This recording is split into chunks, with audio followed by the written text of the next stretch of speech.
लोग देखने जा रहे हैं कि तौकीर अपने घटिया मकसद में कामयाब ना हो सका, ना ही वो आहद और दुआ की शादी रुकवा सका और ना ही आजरू दुआ की शादी करवा सका, क्योंकि नुजरत ने ऐन मौके पर ही तौकीर की सारी बातें सुन ली। देखिए तौकीर फिर नाकाम कोशिश तो जरूर करेगा, नुजरत को कमरे में बंद कर देगा ताकि नुजरत दुआ को हकीकत ना बता सके और वो जबरदस्ती दुआ की शादी आजिज से करवा सके, अपने मकसद में कामयाब हो सके। लेकिन इसमें कामयाब नहीं हो सकेगा, उससे पहले ही दुआ के सामने भी सारी हकीकत खुल जाएगी कि किस तरह इस तौकीर ने हमें धोखा दिया है। इसने मेरी कीमत लगाई है इस आजिर को और मुझे आजिर को बेचना चाहता है। और आहद बिल्कुल ठीक कहता था इसके बारे में, वो ही मानने के लिए तैयार नहीं थी। तब जाकर आहद भी सारी हकीकत दुआ को बता देगा कि दादी अम्मी उसे जाते जाते ये सब कुछ कहकर गई थी, लेकिन मैं तुम्हारे सामने बार बार ये हकीकत बताने की कोशिश करता था, तुम ही मेरी बात सुनने को तैयार न थी। उसके बाद दुआ आहद से माफी मांग लेगी, दुआ और आहद की शादी हो जाएगी।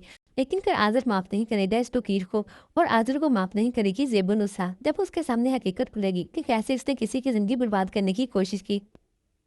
उससे पहले यह कनीज की जान ले चुका है और मेरे बाप की मौत की वजह भी यही आजिर है। इसके बाद ज़ेबुन्निसा तो साजिर को इसके अंजाम तक पहुंचवा कर ही रहेगी और उससे पहले आजिर तौकीर को उसके अंजाम तक पहुंचा देगा। तौकीर और आजिर जैसे लोगों का यही अंजाम होता है जो किसी के नहीं होते, फिर इनके हाथ भी कुछ नहीं आता और फिर आहद और दुआ की शादी हो जाएगी और यह हकीकत भी खुलकर सामने आ जाएगी कि गोदाम में आग इसी तौकीर ने लगवाई थी, जिस पर दुआ बहुत शर्मिंदा होगी कि आहद को उसकी और उसकी फैमिली की वजह से कितने बड़े बड़े नुकसानात उठाने पड़े हैं। उसके बाद दुआ और आहद एक दूसरे के साथ बहुत खुश रहेंगे और फ़रियाद इस हकीकत को समझ लेगी कि आहद और दुआ एक दूसरे के लिए बने हैं।